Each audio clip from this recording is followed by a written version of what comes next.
Welcome to or welcome back to Tiff Reads Books, where I read books and I talk to you about them. If I look the same at the end of the video, it's because this is me filming the intro and the outro. I finished the book today and I wanted to talk to you about it while I was reading it, but didn't decide I was going to until halfway through.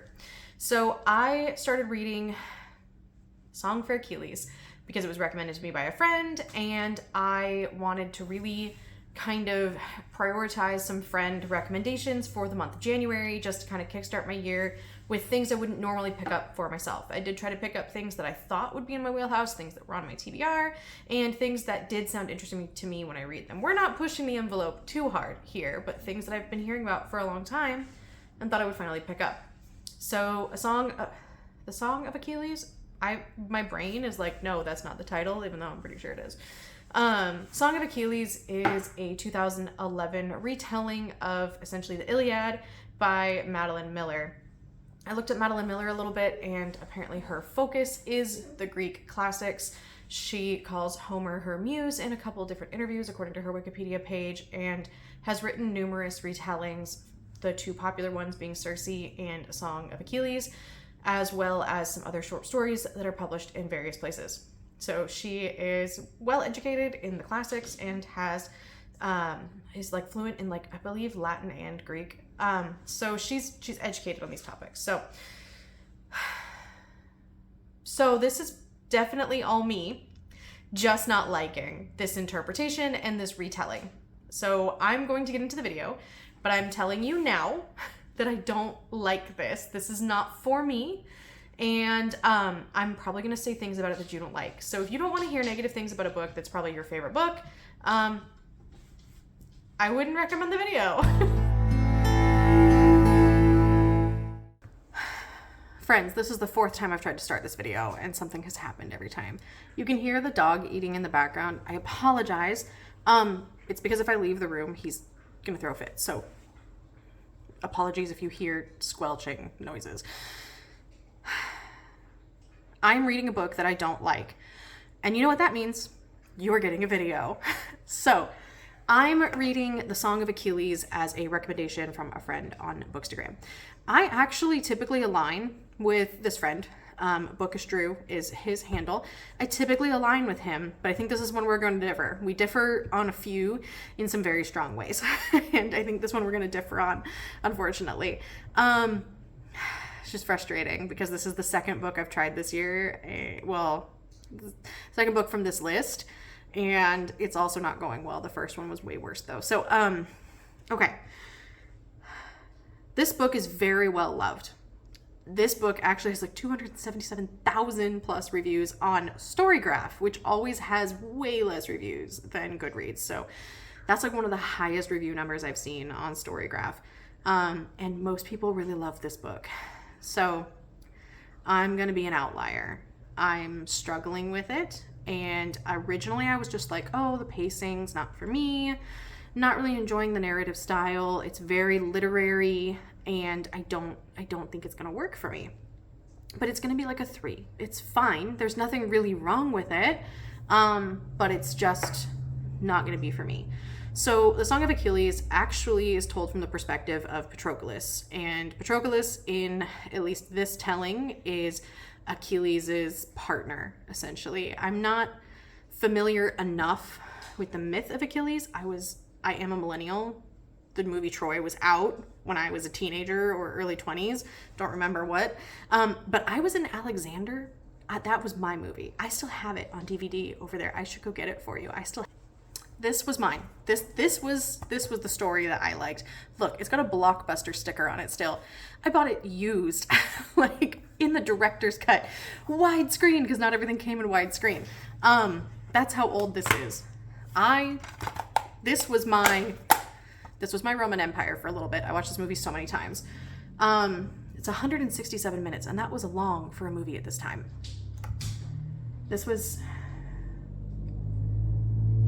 What year was this out? 2005. So this was my senior year of high school that this came out. This was 2005. This was my, like, it's basically queer movie, okay? Along with Interview with the Vampire. Those are my two. So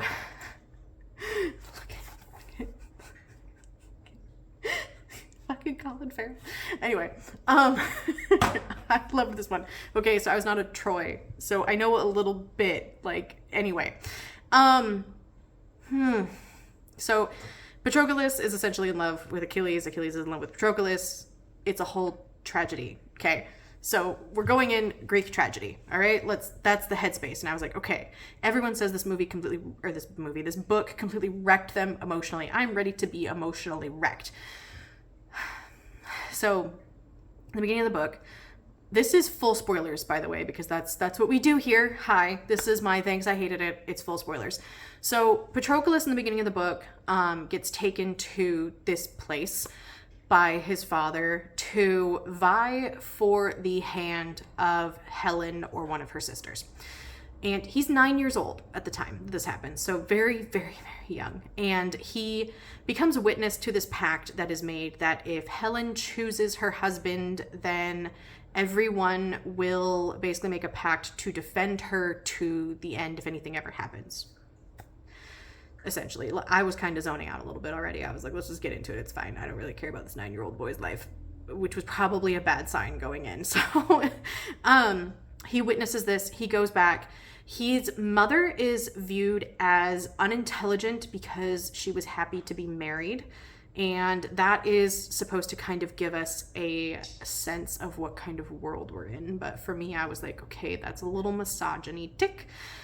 His mother is constantly being degraded, and Patroclus himself, is viewed as kind of simple because of his mother.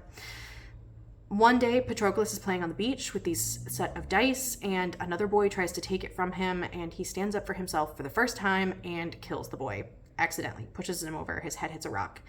Patroclus is then exiled for killing the son of another noble.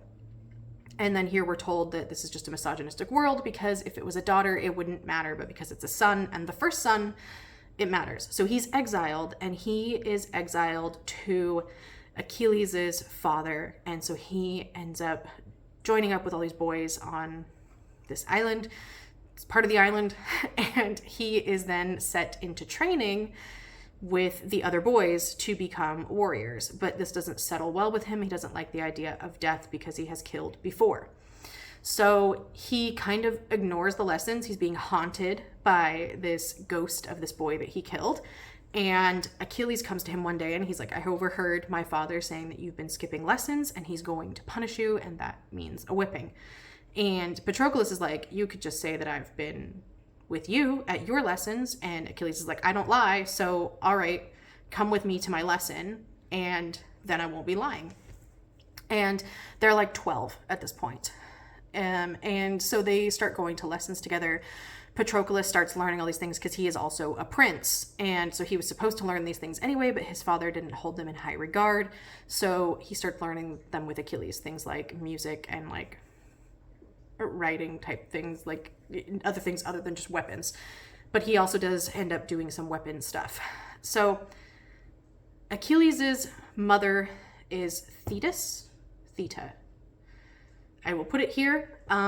She is like a sea goddess of some sort, but she is determined that Achilles will be a god. And she tells Patroclus this and says, I don't want you around him because you're going to bring him down.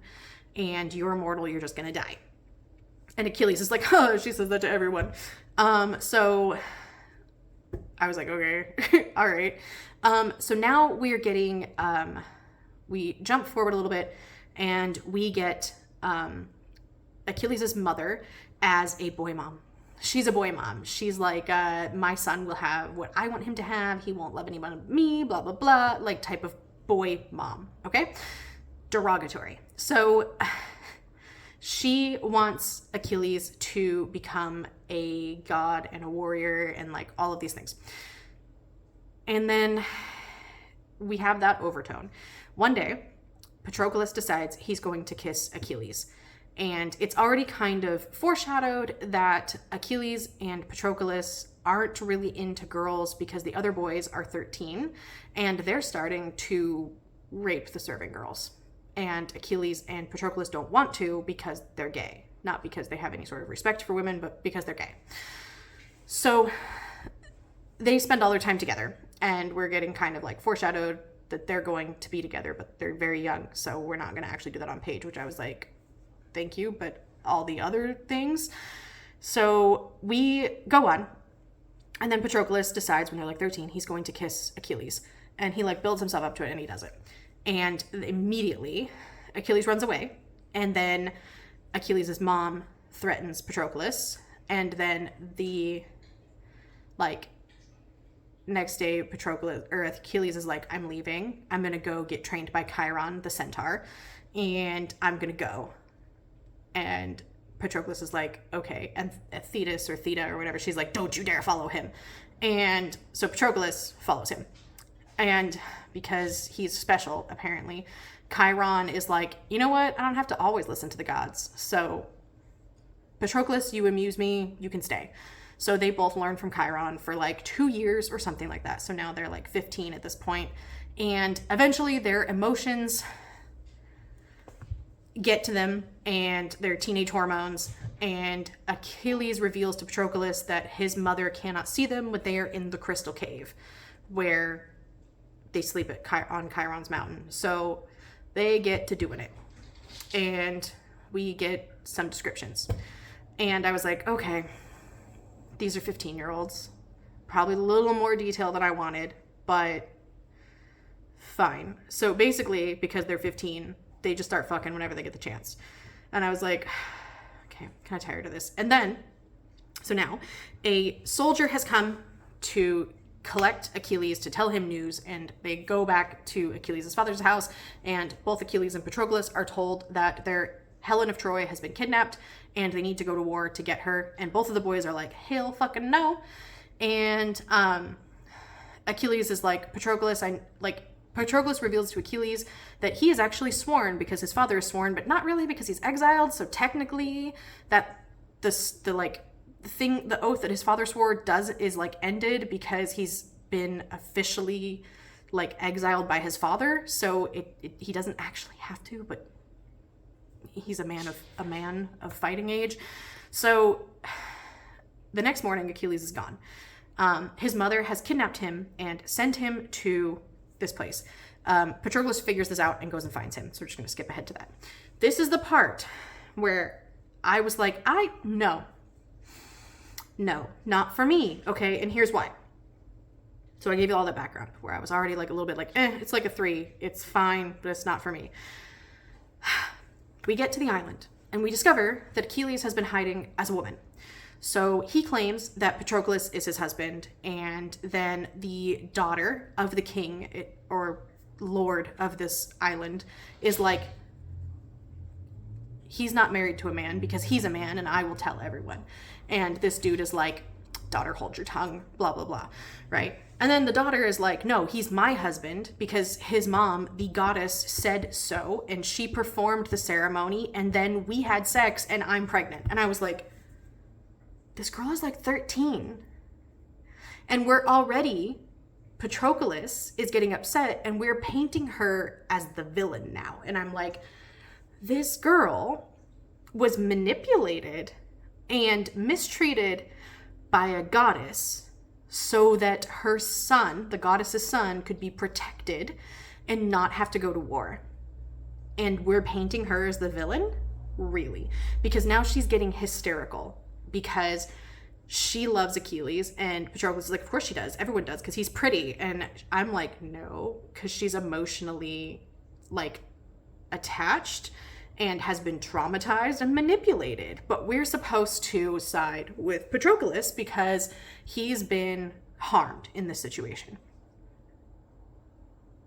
He's the victim. So Achilles is like, well, it was only twice. And it was only because my mom made me. Okay, so now you were both under the influence of gods, right? So you're both children. You're both children. You're 16 and 13 or something, because then we get this scene where, okay, so this girl, I don't remember her name.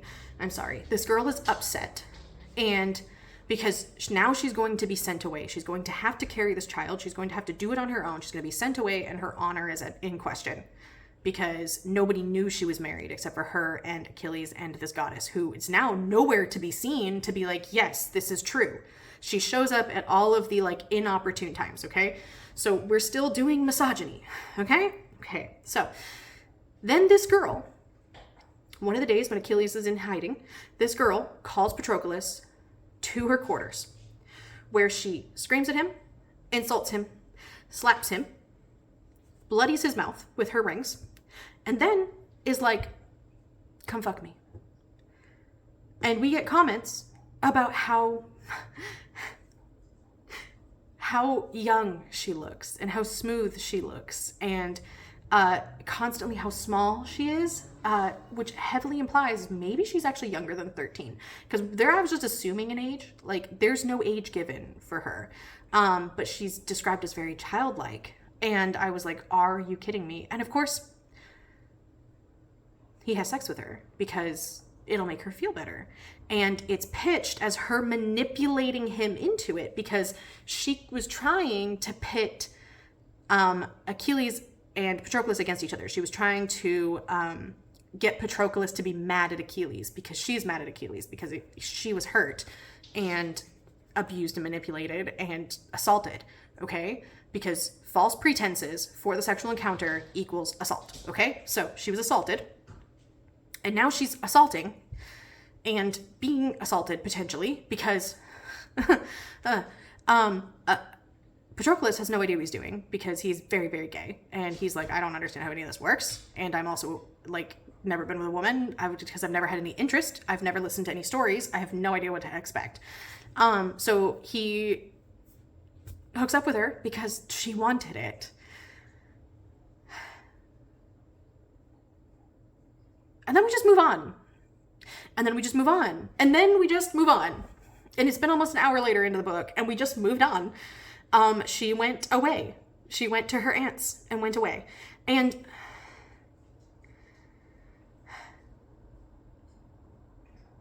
I get that the misogyny was of the time, but I can't do this. Like, it is so woman bad. It is so woman bad. And I am very much struggling. Also, Jared Leto was in this, and I forgot. Just sitting here staring at it as I've been ranting. So, Angelina Jolie in here is also a fucking weird-ass boy mom. So I guess we were just doing that with Greek retellings. To be fair, this was written in 2011. And I believe she was writing it for like 10 years. I think this was published in 2014, around there or something. She was writing it for like 10 years according to the Wikipedia page. So I can see the influences of other things. I don't wanna.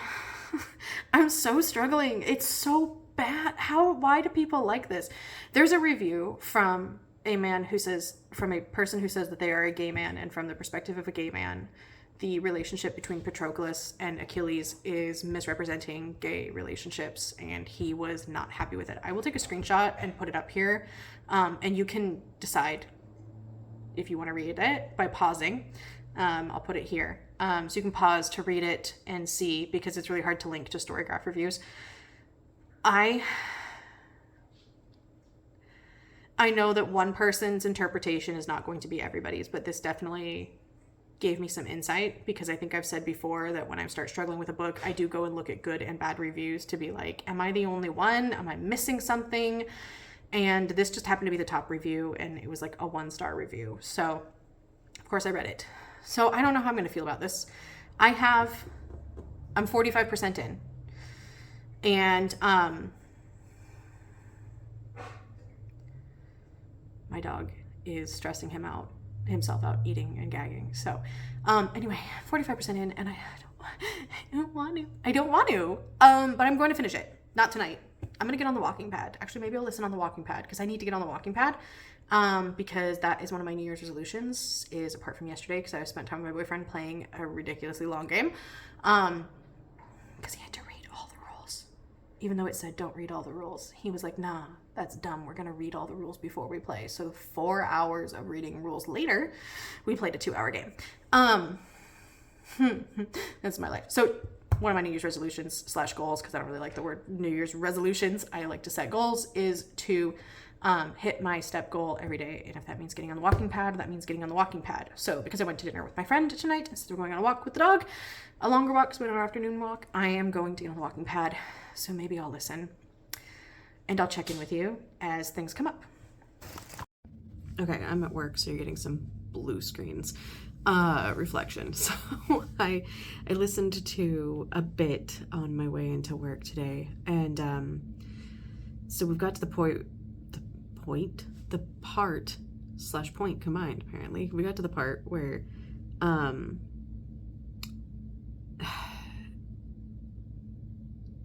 Agamemnon, the king of Argos, basically came up to Achilles and was like, I want you to marry my daughter. And Achilles was like, and Patroclus was like, yeah, sure, do it. So he was like, okay, thank you for this honor type thing. Because essentially we have Patroclus is kind of starting to act like Achilles' advisor, essentially. Somehow he got like really good at this. And so he's kind of his advisor. And so he was like, it would be really good for him. It would give him like a tie to all these people. It would give him their like support and all this stuff, because he would be marrying the daughter of the king, apparently, like the king, because there's lots of other kings, so apparently Mycenae is more important. I think I said Argos, I think I meant Mycenae. Anyway, so yeah, Mycenae. So Agamemnon, I had to look up her name because I couldn't remember it. So Agamemnon brought his daughter in, and Achilles was like ready to marry her, and her name's Iphigenia. And then Diomedes holds her down, and Agamemnon slits her throat, and they sacrifice her to the gods, because apparently it's one of the goddesses was upset about the war and wanted to sacrifice first. So Achilles was like horror-stricken by this. And was like, I can't kill, and then asked Patroclus what it was like, because he killed that boy when he was like 9, right? And so Patroclus tries to remember and tells him about it. And then Achilles is like, I don't think I could kill. And Patroclus is like, yeah, but it'll be different when like it's not an innocent, when it's like someone who's trying to kill you. And then he kills like a water snake that's going after Patroclus, and instantly he's like, okay, I can kill now. So when like the ships are approaching the shore, he just like starts throwing spears and killing people. And I'm like, okay. And you know, basically I'm at this point where I just don't get it. I don't get what it is that everyone loves about this. And I really don't think that their story is like that great so far. And I don't really like the writing that much. I think there's some pretty scenes and it's very like lyrical, but I think it's too lyrical for me, and I'm just not enjoying it.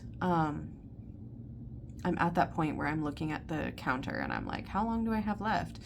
I have about 2 hours left at the speed that I'm listening to it at. So it's only noon, so I'll probably get through it today, and then wrap this up, because I'm just over it.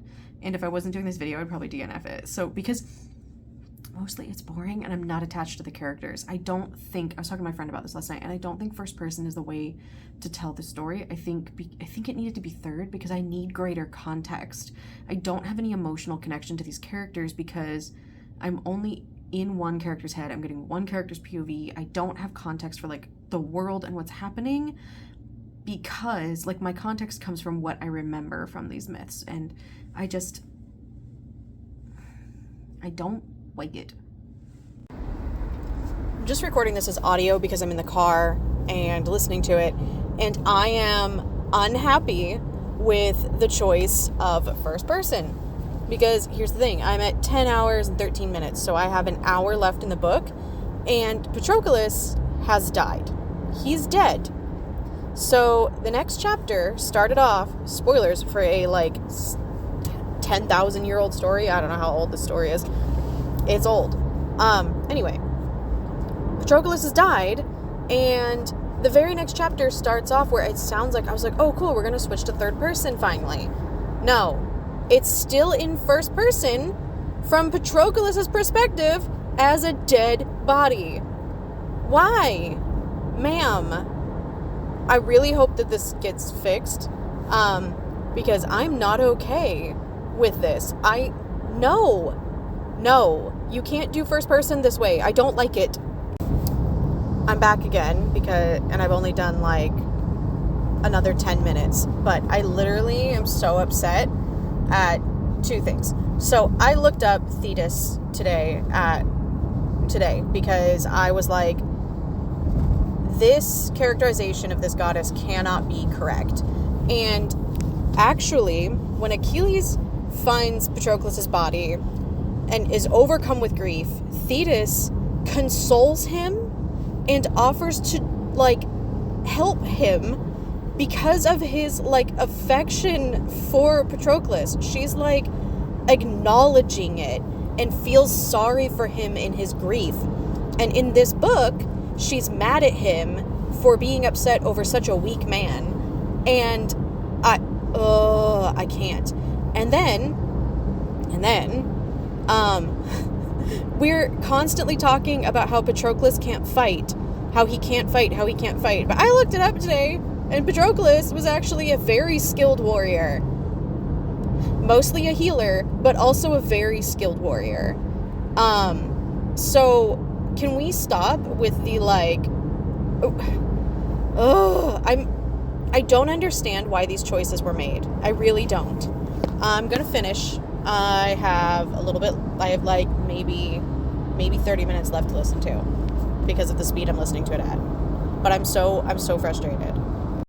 So continuing on the audio you just heard, because I just got home, and I'm still in the car because I'm frustrated. So I've got 5 minutes left in this, but what I was saying about Thetis. So when she comes, this is from the Wikipedia summary of her involvement. Okay. So in the Iliad. So she comes to Achilles and finds him grieving over Patroclus. And she's like, don't go back into battle till I get you armor. She like comforts him for his grief, and then she leaves. And then when she comes back, she finds that he's still grieving. So she vows to not let Patroclus' body decay by like putting like nectar and like certain florals and stuff around it, right? So she protects Patroclus' body so that he can go fight. But in the book, her saying, don't go fight till I get you armor, is the last thing she ever said to him. Because we need to lean into her being a boy mom who can't handle Patroclus. And I am so upset over it. And then, like, why are we doing this to her? Why are we treating the women in this story like this? If we're going to rewrite it, why are we rewriting the women to be so much worse? Why are we rewriting the women to do everything in their power to tear these men apart simply because they are women who exist in this world? Why do they matter? Why do we need them to be involved in the relationship between Achilles and Patroclus if we're rewriting it? If we're rewriting it and including them, we don't need to make them villains. The one thing that she did with Briseis is at least she was like, when she had Briseis be interested in Patroclus instead, and at least she had her be like, you could still be Achilles' lover and my husband. Like, she was like, we can have a poly relationship. I'm fine with that. Why do you need all the women in here to be like trying to pit these men against each other instead of just them being like, this is normal part of our culture. You can have a lover and a wife. It's fine.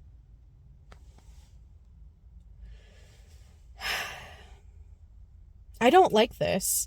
And I really don't like the whole tonal switch in the last half an hour with everything with Priya. I really don't like this at all. And I'm going to go in and take the dog for a walk and finish up the book, and then I'll get to that. But I don't like it. I don't like how everything is going. And I know some of this is going to be how the myth goes, but literally could have just ended it, because it's the Song of Achilles, could have just ended it with Achilles' death. Could have just ended it there. Didn't need the rest of this, because it's not the Iliad. You're just talking about Achilles and Patroclus. You could have just ended it with talking about Achilles and Patroclus. Okay, so I finished the Song of Achilles on the walk with the dog, and I really did not like the ending. I kind of talked briefly about it before I started taking the dog for a walk, and I finished the last little bit. I was underwhelmed with a lot of it. I looked a little bit into Pyrrhus or Pyrrha or his other name, I can't remember, and he definitely doesn't sound like a nice guy. But I think his inclusion in the story was unnecessary for the story we were telling. We weren't telling the Iliad. We weren't telling the fall of Troy. We weren't telling the Trojan War. We really were not telling the Trojan War. We were talking about the relationship between these two men and how they grew up together. And I really think where this could have hit for me is had we focused a little bit more on the coming of age things. I understood that these two boys kind of trauma bonded, but I don't understand how they bonded beyond that. I really don't understand. We did not get enough of a view of their relationship, and I think for me that's because it's first person, where I struggle to see Achilles the way that Patroclus, my boyfriend last night was arguing with me the pronunciation. He says it's Patroclus, and I'm like, I think that's just because it's your name and you want it to be Patroclus. It's Patroclus is how it's pronounced. Patroclus or Patroclus, because I added extra vowel. But Patroclus in the book. Patroclus views everything Achilles does through his own lens of love and adoration. That's the word, adoration. And I don't see it. I see Achilles as the way that, what is her name? Basiris, the woman that that Patroclus has Achilles save from Agamemnon in like the beginning of the Trojan War. And she comes into their camp and kind of becomes like Patroclus's best friend. I would have liked to see more of their friendship, because it almost made it seem like maybe Patroclus had romantic feelings for both of them with the way that it was done. And so I kind of get that review that I was talking about that I put up here the other day, last night actually, earlier in the video, where it said that I don't think this reviewer is a gay man, and he said, I don't think Madeline Miller understands that by definition, gay relationships do not require the inclusion of a woman, because it did feel like she was trying to force a woman in between them multiple times, and it just seemed like the goal of the women in the book, I mentioned this earlier too, was to like pull women apart. But she calls Achilles like self-centered and arrogant, and she like calls him out and near the end for him just constantly being selfish and not being able to see past his own wants for who Patroclus was. And that's how, honestly, that's kind of how I saw it through the whole thing. I was like, I don't understand why Patroclus is so like, I mean, I get he viewed Achilles as saving him from a few different things, but why is their like friendship so strong when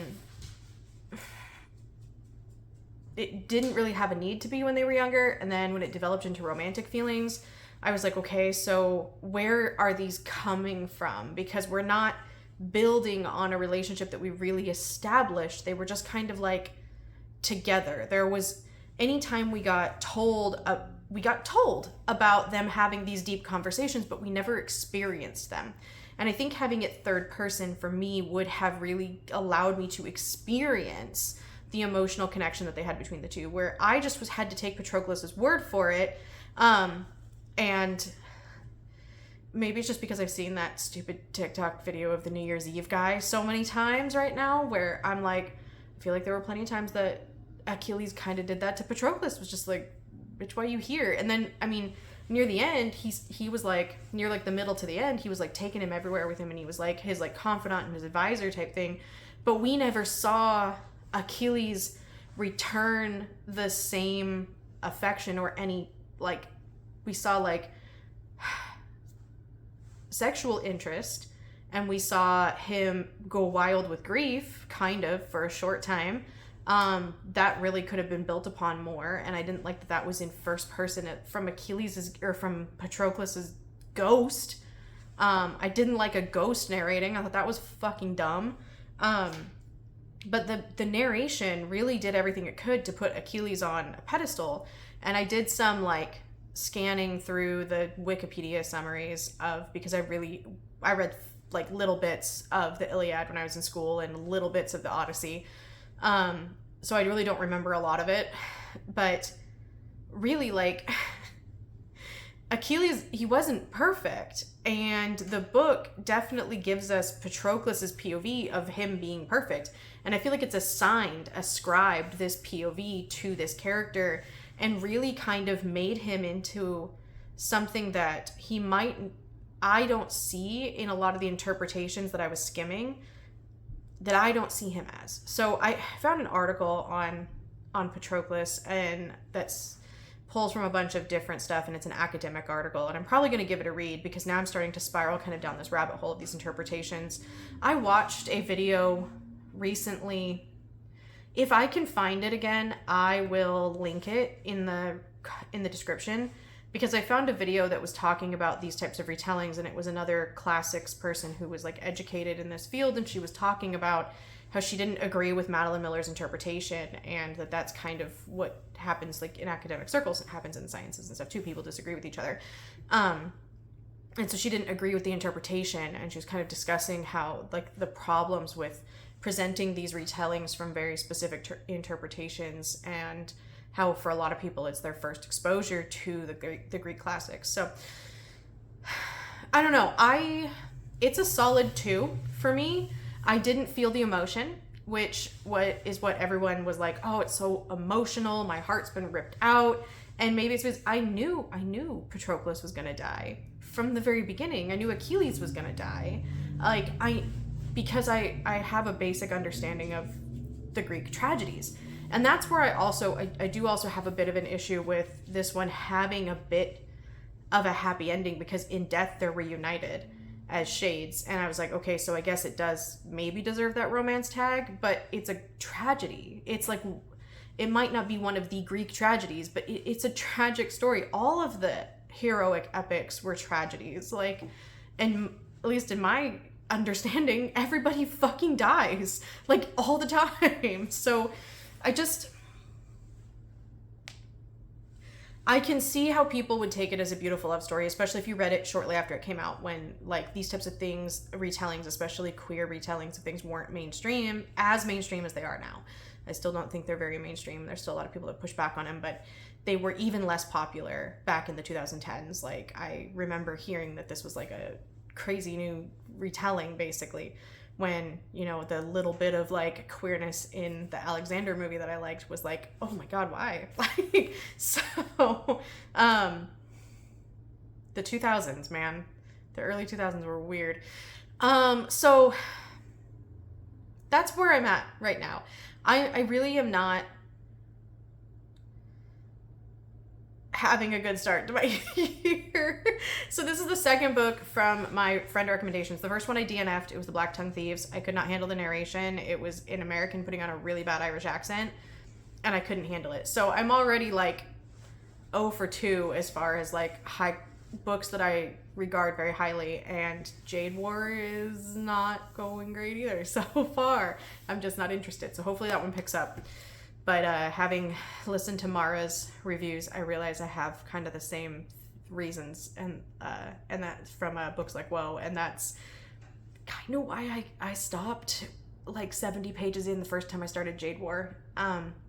We'll see. So we'll see. Anyway, that's where I'm at right now, and thanks for sitting with me for however long this took, and I hope you enjoy the rest of your Saturday. I'll see you soon with something else.